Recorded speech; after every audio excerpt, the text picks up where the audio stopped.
మా ప్రియ పరలోకపు తండ్రి, జీవముగల యేసు క్రీస్తు ప్రభు, మీకు వందనాలు స్తోత్రాలు నాయనా. మీ దాసులని మేమందరిలో కూడుకునే అవకాశం దేవా, మీరు మాకు ఇచ్చిన విధానం బట్టి మీకు వందనాలు.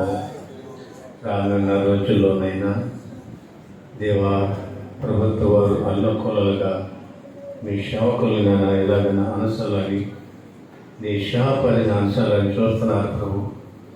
మీ దాసులు మేమందరూ గొలుచుకట్టుగా ఉండి ఏకాత్మతోనైనా నేను ఆరాధించి ధన్యత ఉండాలని ఈరోజు ఈ కార్యక్రమాన్ని మీరు ఏర్పరిచిన విధానం బట్టి మీకు వందనాలు ప్రభు.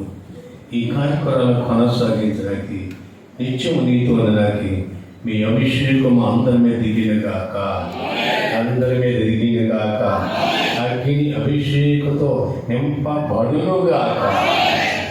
కార్యం జరిగించి మహిమ ఘనత ప్రభావాలు మీరే పొందుకుంటున్నాము.